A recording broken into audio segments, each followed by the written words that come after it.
त्याचबरोबर असं आपण बघतो की हृदयविकारासारखे आजार आज मोठ्या प्रमाणात वाढलेले आहेत.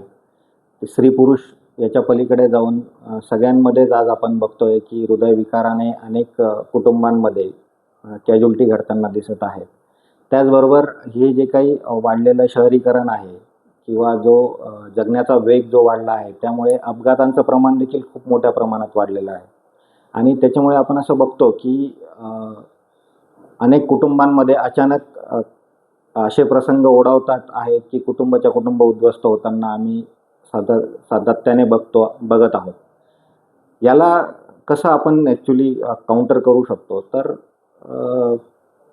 आपल्या जीवनशैलीमध्ये एक स्लो लिव्हिंग नावाचा प्रकार आज मोठ्या प्रमाणात वाढताना चर्चेत येताना दिसतो आहे, की ज्याचा भाग असा आहे की थोडं थांबूयात.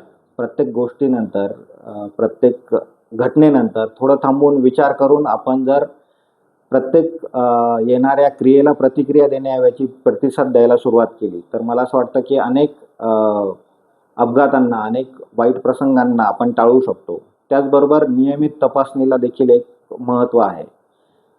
बऱ्याचदा आपण असं बघतो की आजार झाल्यानंतर आपण काळजी घेतो, परंतु आजार होऊ नये याच्यासाठी कुठलेही प्रयत्न आपल्याकडनं होत नाही. तर डॉक्टर म्हणून माझी अशी सर्वांना सूचना राहील किंवा विनंती राहील की जरी आपलं वय कमी असेल, आपण 30 वर्षापेक्षा लहान असू, तरी देखील किमान वर्षा 2 वर्षातून आपला किमान BP चेक करणं, आपले शुगर चेक करणं, रक्ताचं प्रमाण चेक करणं हे केलं पाहिजे. आपण 30 ते 50 वयोगटात असू तर याच्याबरोबरच आपला ECG असेल, सोनोग्राफी असेल, या गोष्टी, त्याचबरोबर लिपिड प्रोफाईल सारख्या ज्या तपासण्या आहेत, रक्ताच्या तपासण्या, ह्या केल्या पाहिजे. आणि जर आपण 50 पेक्षा जास्त वयाचे असू तर आपण सर्व डॉक्टरांच्या म्हणजे हृदयरोग तज्ज्ञ असतील किंवा MD मेडिसिन असतील, यांचे किमान वर्षभरातून एकदा तरी व्हिजिट केली पाहिजे. ते जसे सजेस्ट करतील त्या पद्धतीने आपण काही तपासण्या करून घेणं, कॅन्सर स्क्रीनिंग सारख्या काही